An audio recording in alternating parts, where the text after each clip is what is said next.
Well, Ross, thanks for joining us, and congratulations. A very important win, a hard-fought for win. Yeah, it's really strange because I've just walked in there and it was almost like a bit of a subdued feel to the fact that we'd won a game of football. And obviously the reason for that is because of the way that the second half panned out. But we have to remember it's been a while since we've had that feeling. I think although the second half turned out to be the way that it did, I felt that our first half performance certainly deserved the 3 points as unusual as it probably feels, because they probably come off the pitch with a little bit more of an upbeat feel in terms of the way the second half went, albeit we come out with a point. So I think the main thing, first and foremost, is that we've got over the line and we've got them 3 points on the table that we've been waiting for a very long time. And the winner proved to come from that free kick from Jordan Maguire. Were we expecting him to do that? Funny enough, I was just trying to remember what the winner was at one stage because it seemed so long ago. Matty Harold called it behind me and said he's going to hit this at the near post, and I felt like it was too far out for Jordan to do that. I know he had the quality to deceive the goalkeeper, but I felt he was a bit too far up the pitch to do it. But it was a fantastic strike, and the minute he left his foot, you could see the goalkeeper scrambling and he wasn't going to make it. First goal was well worked. Yes, very. I thought we were very disciplined in the first half. The way that we set up without the ball and the way that we stopped Cambridge from playing, and how we felt that they could impact us on the game. So I was really pleased with that. And then what that gave us was a platform to then go and counter attack. And we knew that if we could find the areas of the pitch where we could work the ball and keep the ball, we'd be able to hurt the opposition, and we did that. 7 now for Josh White. Almost wasn't. I didn't watch it, but I'll be brutally honest. I said to him at half time that I didn't watch Macaulay take many last year. It's not penalties are not my thing. So didn't see the goalie save it, but I understand it was a big slice of luck for it to drop to him. I think the biggest thing that Josh is pleased about is it doesn't go down as a penalty; it goes down as a goal in open play. So we'll take any goal that we can in terms of getting us over the line to get those points, and I'm delighted that he followed it up. The victory achieved without Connor Wilkinson. Yeah. Connor was sort of complaining this morning when he got on the coach and said, feels a little bit sore and I'll be all right, I'll be fine. He was sort of nursing it a little bit yesterday, and he come out in the warm-up, just said he couldn't strike the ball, didn't feel as though he was moving freely, so I didn't want to risk him in terms of, obviously we've got a busy schedule, busy period coming up, so we've got a ready-made replacement and a very good replacement in James Brophy, who I thought stepped in and worked really hard today. Is it the same injury that he had earlier in the game? I don't think so. It looks a little bit further up the top of his thigh or quad and up near his hip, so I'm hoping that we've sort of caught it early enough to not miss him for too long, but I think that we'll have to give that a day or so to settle down. It wouldn't be a Trevor Kettle performance without a yellow card or two. I think I lost count of them, to be honest. I think it was in double figures, wasn't it? One for you as well. Yeah, it's probably something I've got to get better at, understand who the referees are and what their names are and what they're capable of. And a lot of the boys said to me before the game when they saw that his name was on the team sheet that it was going to be a long afternoon, and I think he showed that. My booking was a really surreal one because the fourth official called him over and said, "Can you have a word?" And he just ran over with a yellow card out, so he hadn't even worked out what it was that was going to go on. So I said to the fourth official, "Why did I get booked?" And he said, "Because you swore." Okay. Then the ref ran over and said to me, "You've been shouting." I said, "Well, it's part of my job, isn't it?" So according to them, although they've got their earpieces in, they didn't seem to be able to communicate that well enough. But so yeah, some strange things that went on today. Bit of mismatch, Judge. I've been delighted for him, and I haven't seen the second one back yet, but it looks as if he's grabbed the guy as he's running away from him. If it's his first yellow card of the day, you say it was a good professional foul in the opposition's half. It's his second one, and you'd argue in terms of the way the game panned out that we stopped an attack and we've lost the player from it, but I've been really pleased with his attitude in the last couple of weeks and the two performances he's put in, so we are going to miss him.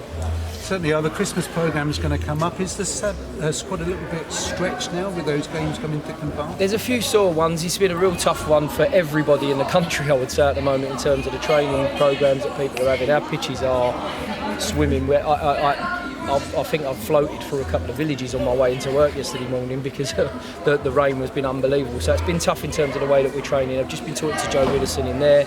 He feels stronger today than he has done in the last couple of days. So I'm hopeful that we'll start to see a little bit more improvement for him.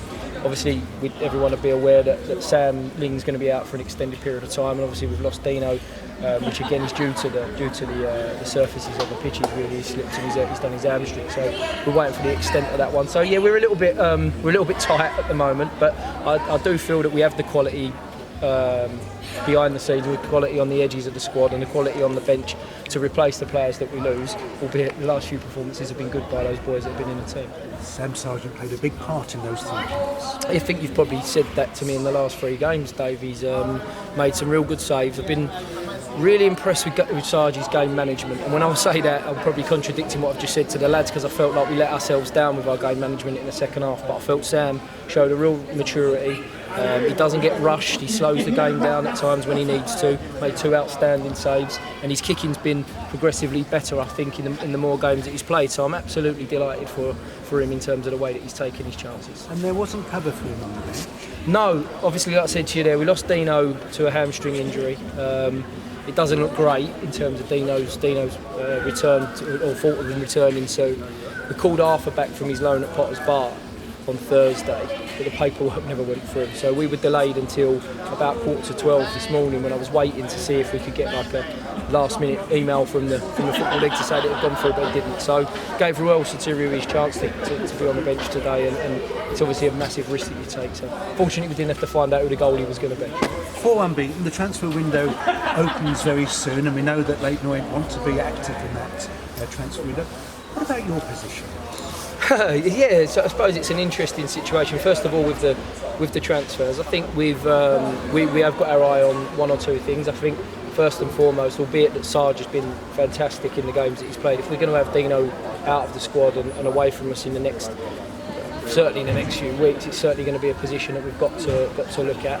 I think we'd like to do something, permanent, I suppose, to give us some backup to Sarge and someone to test him, because I don't want him to, not that he's that type of character, but I want him to sit back and take it easy. We need him to be pushed and challenged, and Arthur will do that, but I think that's certainly an area where we're going to look, and there'll be some other things that we've got our eyes on, but I think some of that, Dave, will depend on what evolves from some of these injuries at the moment more than anything else. I've kept that last bit away. You did, but you always pretty well, but not on purpose, but it's a situation where as probably people probably think I'm not answering the question directly, but it doesn't change for me. I come to work every day and I do what I feel is right for the team and the club, obviously, and what's going to make us better. And I feel that in the last 3 or 4 games we've certainly become better. We look a little bit more of a team again. We look a little bit more Leyton Orient in the last 2. I can see that character in the groups today and the group, and I thought the last performances have been very positive. So I'm happy with the way that things are working at the moment. If that evolves and turns into something else, then I suppose we all see that. But like I say, I think the best and easiest way for me to answer it is that I continue to do what I do.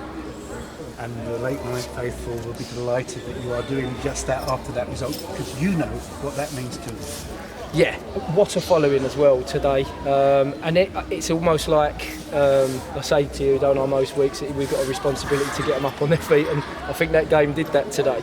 But there was about 9-10 minutes of normal time left, and I looked round onto the pitch and I thought, right, we need to kick on again here and find our way over the line, and it sort of almost within a couple of seconds it lifted the crowd, and the crowd really got us going, and there was a few moments there that I looked and I thought, if I'm a player, I'm inspired to want to see this through, and the boys did that.